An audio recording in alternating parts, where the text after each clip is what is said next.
Ma'am, stop. What are you doing here? Reading a menu on a public sidewalk? You've been here too long. ID. Now. Am I detained or is this consensual?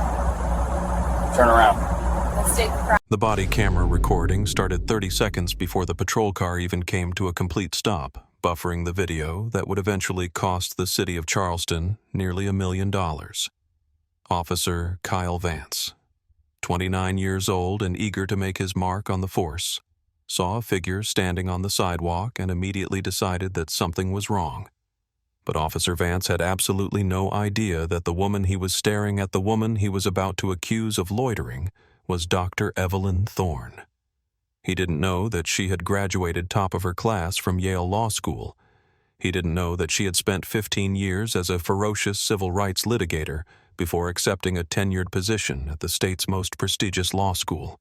And he certainly didn't know that she was currently writing the definitive textbook on Fourth Amendment search and seizure violations. To Officer Vance, she was just a black woman standing still in an affluent neighborhood where he believed she didn't belong. It was 12:15 p.m. on a Tuesday, a bright sun-drenched afternoon. The air was crisp, the kind of day that brought people out of their offices to enjoy lunch on the patios of the expensive bistros lining King Street. Evelyn stood in front of Le Jardin, a high-end French restaurant known for its lobster bisque and its lengthy waiting list. She was dressed impeccably in a charcoal blazer, a cream silk blouse, and tailored slacks. Her silver hair was pulled back in a neat professional bun, and she wore tortoise-shell reading glasses perched on the bridge of her nose. She wasn't casing the joint. She wasn't acting erratically. She was reading the laminated menu posted in the brass display case next to the entrance, deciding if she wanted the quiche or the salad while she waited for the dean of the law school to join her for lunch. Officer Vance pulled his cruiser to the curb, the tires crunching slightly on the debris in the gutter. He watched her for a moment through the windshield. In his mind, she had been standing there too long. In his mind, checking a menu for 3 minutes constituted casing a business. He put the car in park, took a sip of his lukewarm energy drink, and stepped out. He adjusted his duty belt, feeling the weight of the gun, the taser, and the handcuffs tools he was far too ready to use. Evelyn was engrossed in the description of the truffle vinaigrette. She checked her watch, a vintage Cartier tank watch that had been a gift from a client after she won a landmark discrimination suit in the 90s. She was 5 minutes early. She adjusted her glasses completely, unaware that behind her, Vance was closing the distance, his hand resting near his holster in a position of command presence. The street was bustling. Businessmen in suits walked past, chatting on phones. A group of tourists laughed near a carriage tour. None of them were stopped. None of them were looked at twice. But Vance had tunnel vision. He had a narrative in his head, a suspicious individual loitering outside a high-target business. He didn't see a professor. He saw a suspect. He didn't see a citizen. He saw a problem to be solved. "Ma'am," Vance's voice cut through the ambient street noise. It wasn't a greeting. It was a command. Evelyn turned slowly. She didn't jump. She didn't look guilty. She simply took off her reading glasses, holding them in her left hand, and looked at the officer with a calm, inquisitive expression. "Yes, officer," she asked. Her voice was cultivated, the voice of someone who had commanded lecture halls and courtrooms for decades. "What are you doing here?" Vance asked, stepping into her personal space. He was trying to establish dominance early, a tactic he'd learned in the academy, but applied with zero nuance. Evelyn smiled politely, assuming this was a misunderstanding that would be cleared up in seconds. "I'm reading the menu," she said, gesturing to the brass case. "I'm waiting for a colleague for lunch." "You've been standing here a while?" Vance said, his eyes scanning her up and down, looking for bulges in her pockets, looking for something. "We've had reports of people loitering in this area, bothering customers." "I haven't bothered anyone," Evelyn said, her smile fading just a fraction. "And I've been here for approximately 4 minutes. Is there a problem?" "The problem is you're blocking the sidewalk and acting suspicious." Vance lied. The sidewalk was 10 feet wide. She was blocking nothing. I'm going to need to see some ID. And there it was. The moment the encounter shifted from a consensual conversation to a constitutional crisis. Evelyn's legal mind shifted gears instantly. The menu was forgotten. The lunch was forgotten. She was no longer just a hungry diner. She was a constitutional scholar, witnessing a violation in real time. Evelyn Thorne looked at Officer Vance's badge number 492 and memorized it instantly. She looked at his name tag. Vance.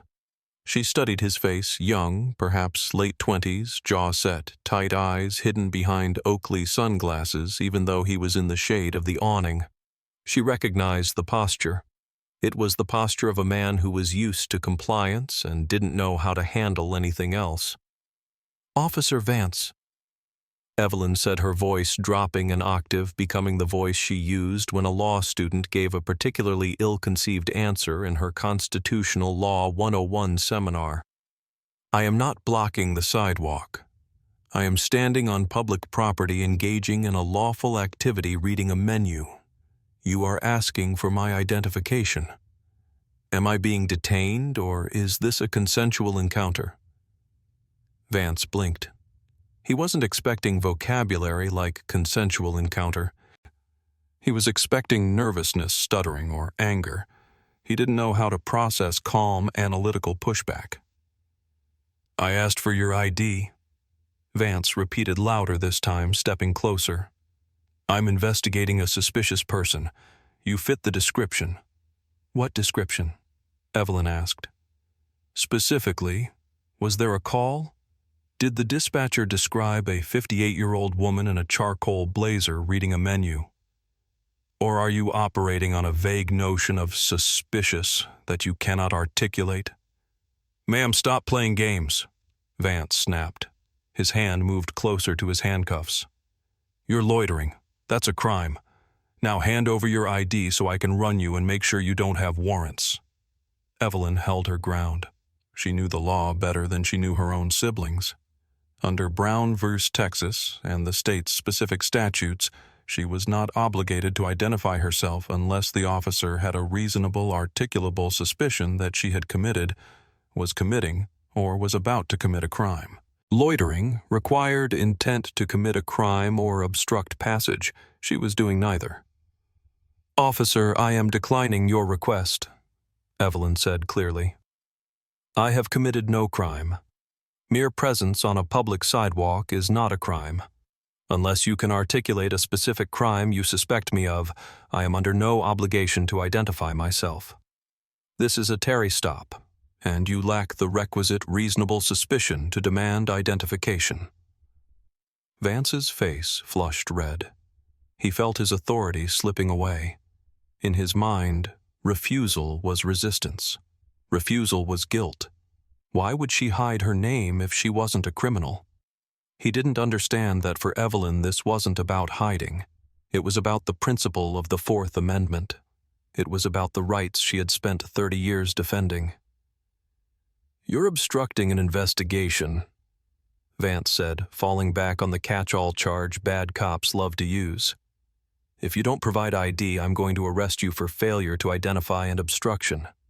"That would be a mistake," Evelyn warned, her voice steady but firm.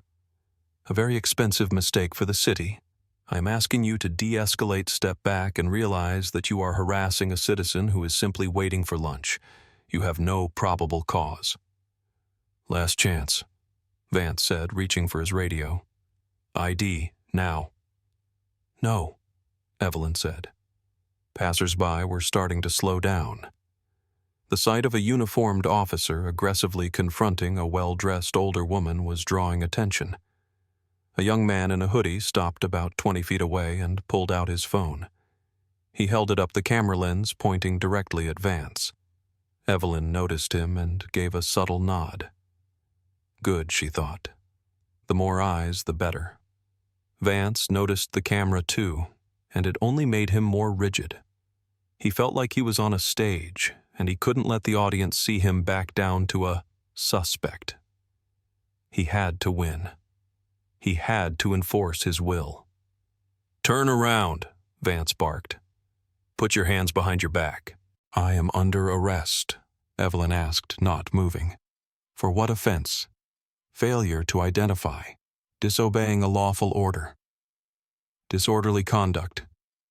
Vance rattled off a list of charges that wouldn't stick in a first-year moot court competition. Those are not valid charges based on these facts, Evelyn stated. I am complying with the law. You are the one violating it. Vance didn't want to hear a lecture. He grabbed Evelyn's wrist. The contact was shocking. Evelyn flinched slightly, but didn't pull away. She knew that pulling away would give him the resisting arrest charge he was desperate for. She went limp, allowing him to manipulate her arm. You are making a grave error, Officer Vance, she said quietly as he twisted her arm behind her back far harder than necessary. I hope your body camera is on. It's on, Vance grunted, pulling her other arm back. And it's capturing you refusing to cooperate. It's capturing a civil rights violation, Evelyn corrected him. The handcuffs were cold and tight. Vance ratcheted them down until they bit into the skin of her wrists. Evelyn winced but refused to give him the satisfaction of a cry of pain. She stood on the sidewalk, the midday sun beating down on her handcuffed like a dangerous criminal in front of the restaurant where she had a standing reservation. Spread your feet, Vance ordered. He began to pat her down. This was another violation. A pat-down or a Terry frisk was only legal if the officer had reasonable suspicion that the subject was armed and dangerous. Evelyn was wearing a fitted blazer and slacks. It was obvious she wasn't concealing a weapon.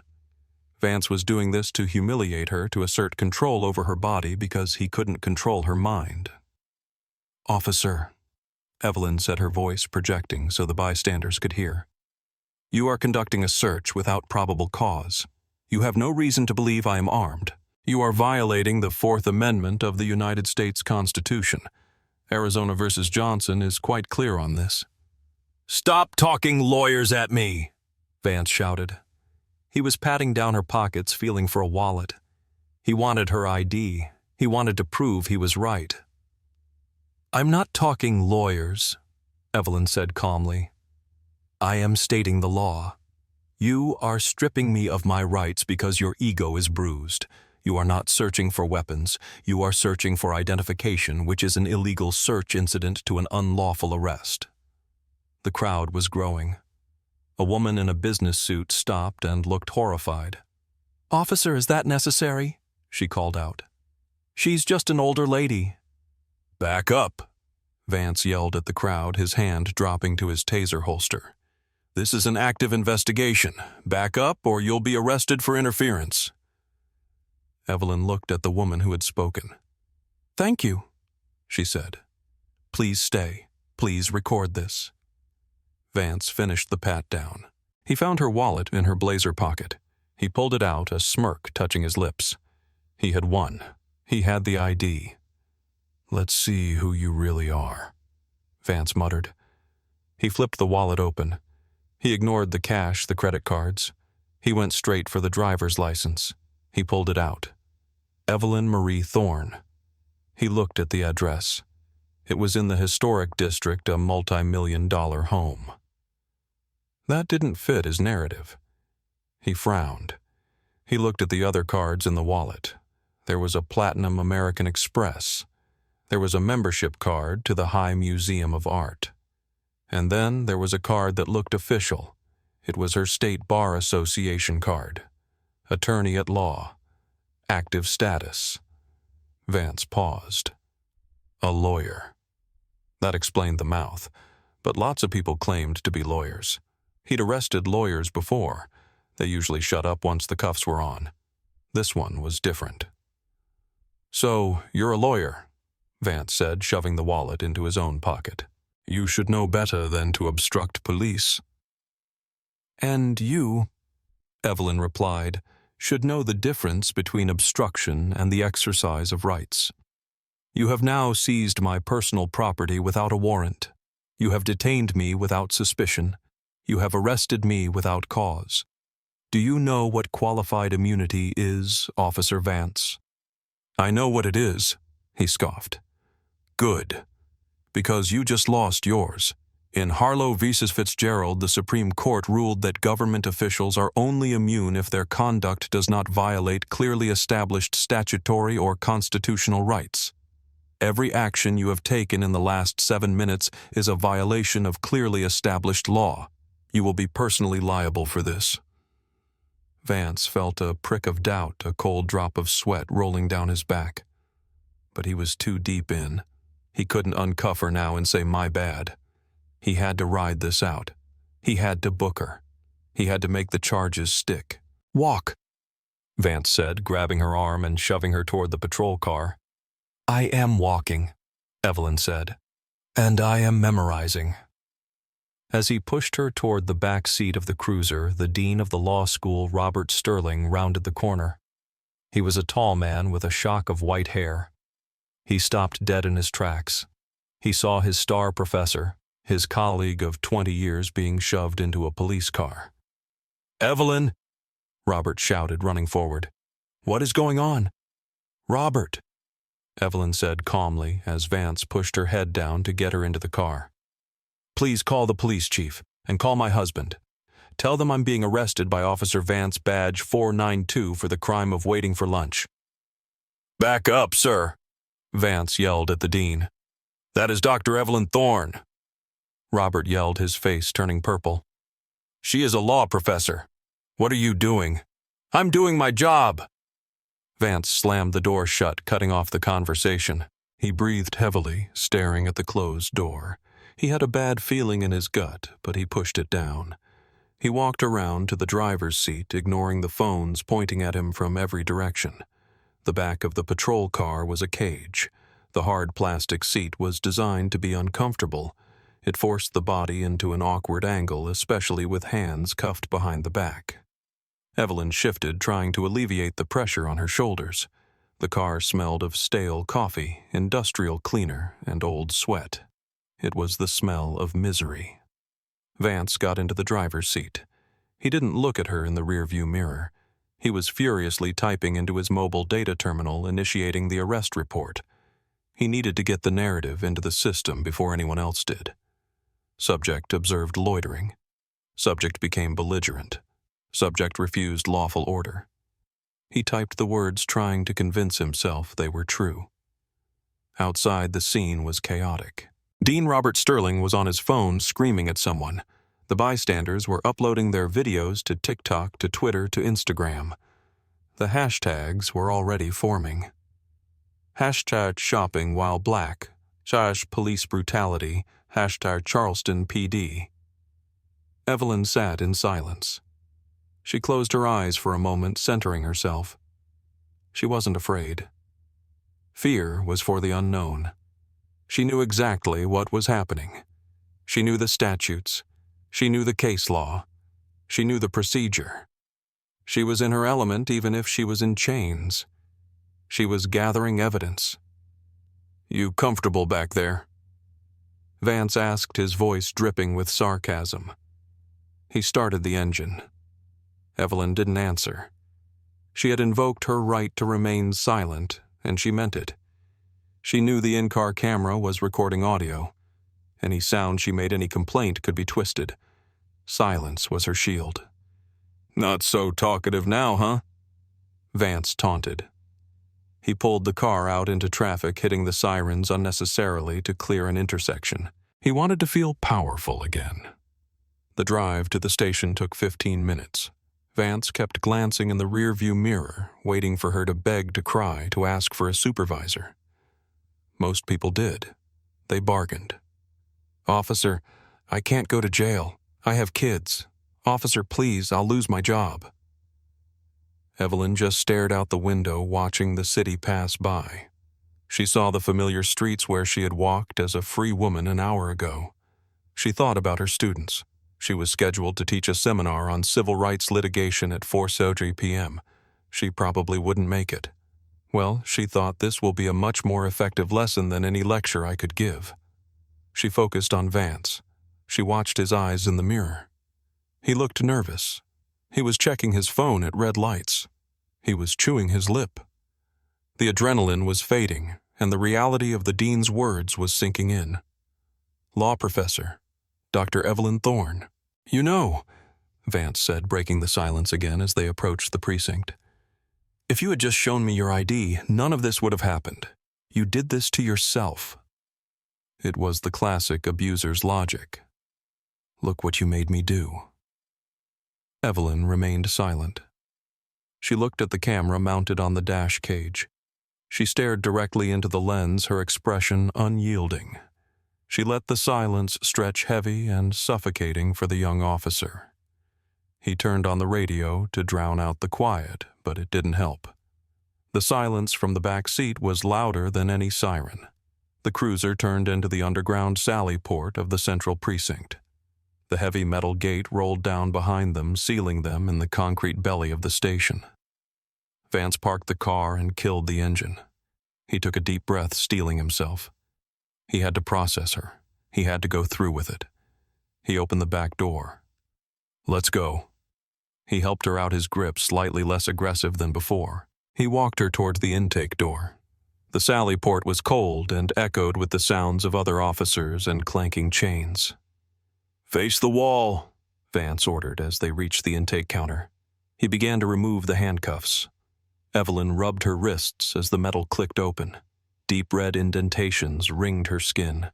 There would be bruising. Document that she noted mentally. Photograph injuries immediately upon release. Vance led her to the booking desk. Behind the high counter sat Sergeant Thomas Miller. Miller was 55, a 30-year veteran of the force.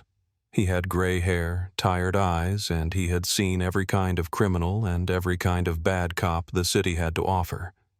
He was reading a newspaper, a half-eaten sandwich next to him. He looked up as Vance approached with Evelyn. Miller's eyes went from Vance to Evelyn, and his eyebrows shot up.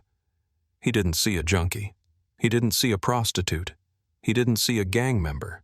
He saw a woman who looked like she belonged in a boardroom, not a holding cell. "What do we have here, Vance?" Miller asked, his voice gruff.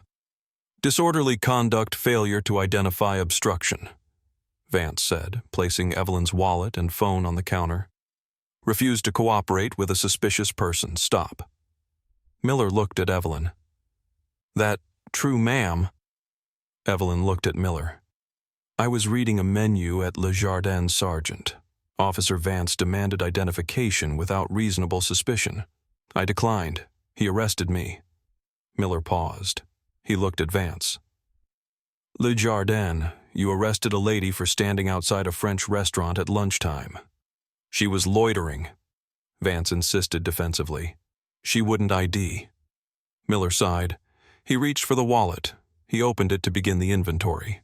He pulled out the driver's license. Then he pulled out the faculty ID card from the University School of Law. Miller froze. He stared at the card. He looked at the name. Dr. Evelyn Thorne. He slowly turned his head to look at the bookshelf behind him. On the shelf, spine out, was a thick blue hardcover book titled Constitutional Criminal Procedure Fourth Amendment Analysis. The author's name on the spine was Thorne. Miller looked back at the ID, then at Evelyn, then at Vance. "Vance," Miller said, his voice dangerously quiet. "Did you read this ID?" "Yeah, she's a lawyer or something," Vance said, shrugging. "Doesn't mean she can break the law." "She's not just a lawyer, you idiot," Miller hissed. He stood up, leaning over the counter. "She wrote the book. Literally. That book on the captain's shelf. She wrote it." Vance looked at the bookshelf. He looked back at Evelyn. His face went pale. "Processing," Evelyn said, breaking her silence. "I believe the next step is fingerprinting and mugshot, unless you plan to unarrest me, which I would advise against, as the violation has already occurred. False imprisonment is a continuous tort, but the initial seizure is complete." Miller looked at Vance with a mixture of pity and rage. "You arrested a federal court expert witness on search and seizure for refusing to ID in a parking lot. She was uncooperative," Vance stammered. "Call the watch commander," Miller said to the dispatch clerk next to him. "Now, get Lieutenant Grady down here immediately." "Am I being booked, Sergeant?" Evelyn asked politely. "Ma'am?" Miller said, his tone completely different now. I'm going to ask you to have a seat on the bench. Just sit tight for a minute." "I prefer to follow standard procedure," Evelyn said. "If I am under arrest, book me. If I am not, release me. But do not leave me in legal limbo to cover up his mistake." The atmosphere in the intake room shifted from routine boredom to high-voltage panic within seconds. Other officers who had been casually chatting stopped talking. They looked at Evelyn, then at Vance. The word whispered around the room, "Law professor." Civil rights. Big mistake. Vance stood by the counter looking like a child who had just realized he broke a priceless vase. He tried to justify it to Miller. "Sarge, she wouldn't answer questions. She challenged my authority." "She knows the law better than you do, son," Miller said, shaking his head. "She didn't challenge your authority. She exercised her rights, and you fell for it. You took the bait. Hell, you didn't just take the bait. You swallowed the hook, the line, and the sinker." The door to the inner offices burst open. Lieutenant Grady stormed in. He was a large man with a red face holding a phone to his ear. He looked furious. "Where is she?" Grady barked. Miller pointed to the bench where Evelyn sat, hands folded in her lap, looking for all the world like she was waiting for a train. Grady hung up the phone. "That was the chief, who just got off the phone with Dean Sterling, who is threatening to march the entire law school faculty down here in 20 minutes. Grady turned to Vance. "Vance, my office. Now, give me your Bodycam. Give me your notes." "But Lieutenant—" "Now!" Grady roared. Vance handed over the camera and slinked away toward the office. Grady took a deep breath, adjusted his tie, and approached Evelyn. "Dr. Thorne." Grady said, his voice strained with forced politeness. "I'm Lieutenant Grady. There seems to have been a significant misunderstanding." "I don't believe there was a misunderstanding, Lieutenant," Evelyn said coolly. "Your officer understood perfectly that I was refusing a search. He simply didn't care. That is not a misunderstanding. That is a policy failure." "We are going to release you immediately," Grady said. "No charges will be filed. We can drive you back to your car." "No," Evelyn said. She stood up. "You will not just release me. You will process the release paperwork properly. I want a copy of the arrest report. I want the incident number. I want Officer Vance's badge number and full name in writing.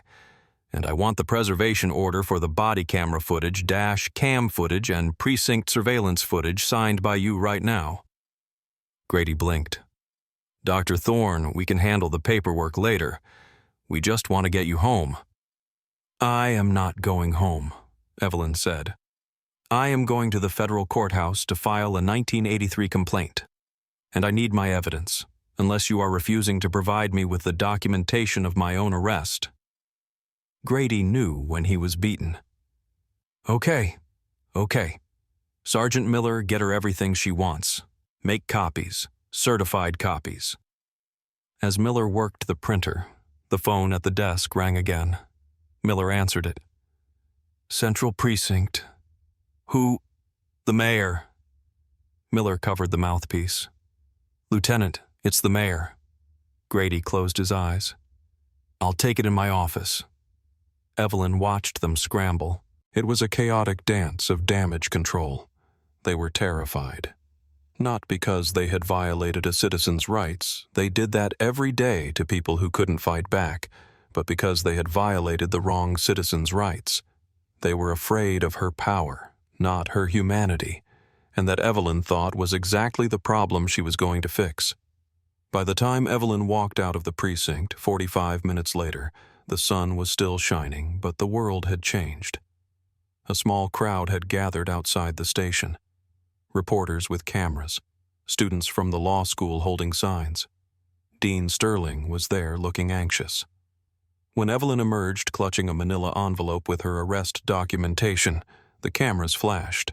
She didn't hide. She didn't cover her face. She stopped on the steps of the police station. "Dr. Thorne! Dr. Thorne! How were you treated?" a reporter yelled. Evelyn raised a hand. Silence fell. "I was treated," Evelyn said, her voice projecting clearly without a microphone, "exactly as a black woman in America is often treated when she asserts her constitutional rights. I was presumed guilty. I was physically assaulted. I was kidnapped from a public street. The only difference between me and the thousands of others this happens to is that I have the resources to make them pay for it." She walked down the steps to her waiting husband, who hugged her fiercely. They got into his car and drove away, leaving the police department in a state of absolute meltdown. Inside the station, the internal affairs investigation had already begun. The video from the bystander, the young man in the hoodie, had gone viral. It had 2 million views in 3 hours. The title was, "Charleston Cop Arrests Law Professor for Reading Menu." The comments were brutal. "He really asked a constitutional law professor if she knew the law, LOL. That cop is cooked. Why did he escalate so fast? She was so calm. Fire him. Arrest him." The city attorney watched the video in her office and put her head in her hands. "There is no defense," she muttered to her assistant. "He has no PC. He has no reasonable suspicion. He admits on camera he's arresting her for not showing ID. It's a textbook Fourth Amendment violation. Cut the check." Officer Vance was placed on administrative leave within the hour. He sat in the union rep's office, staring at the floor. "How was I supposed to know?" Vance whispered. "You were supposed to know the Constitution, Kyle," the rep said coldly. "That's the job. You stopped a woman for nothing. You let your ego drive the bus, and now you drove it off a cliff." By evening, the story was on CNN. The legal pundits were having a field day. They broke down the stop frame by frame. They showed Terry v. Ohio graphics. They laughed at Vance's incompetence and raged at his arrogance. Evelyn didn't watch the news. She sat in her study, her wrists iced, typing on her laptop. She wasn't writing a lecture. She was drafting a complaint. Thorne v. Vance, et al. It would be a masterpiece. 6 months later. The lecture hall at the University School of Law was packed. Not an empty seat remained. Students sat in the aisles. This was the most popular class on campus, civil rights litigation theory and practice. Dr. Evelyn Thorne stood at the podium. She looked exactly as she had that day on the street, impeccable, commanding, sharp. Behind her, projected on the massive screen, was a freeze frame of Officer Vance's body camera footage. It showed his hand reaching for her wrist. "We have spent the semester discussing Monell liability and the doctrine of qualified immunity," Evelyn said, her voice echoing in the silent hall. "We have discussed how difficult it is to pierce the veil of protection that shields law enforcement from accountability." She clicked a remote. The video played. The class watched in silence as Vance escalated the stop. They watched their professor calmly cite the law. They watched the cuffs go on. "This plaintiff," Evelyn said, pointing to herself on the screen, "survived this encounter. She was not tased. She was not shot. She was merely humiliated and unlawfully detained. In the eyes of the law, she was lucky." She paused, looking out at the sea of young faces, future judges, future prosecutors, future defense attorneys. "The city of Charleston settled this lawsuit last week for $850,000, Evelyn stated. A murmur went through the crowd. Officer Vance is no longer employed in law enforcement. As part of the settlement, he surrendered his peace officer certification. He will never carry a badge again. She walked to the edge of the stage. "But ask yourselves this," she continued, her voice dropping to a whisper. "What if I had been a cashier? What if I had been a nurse's aide waiting for a bus? What if I didn't know Terry v. Ohio? What if I didn't have the dean on speed dial?" The room was deathly quiet. "The system worked for me because I am of the system," Evelyn said. "I speak its language. I hold its credentials. But the Constitution is not supposed to protect only those with Juris Doctorates."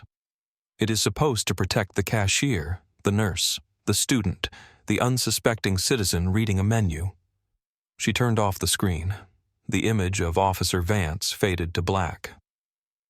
"Your job," she told them, "is not to fight for people like me. I can fight for myself. Your job is to fight for the ones who can't. Because until the law protects the most vulnerable among us as fiercely as it protected me, it is not truly the law.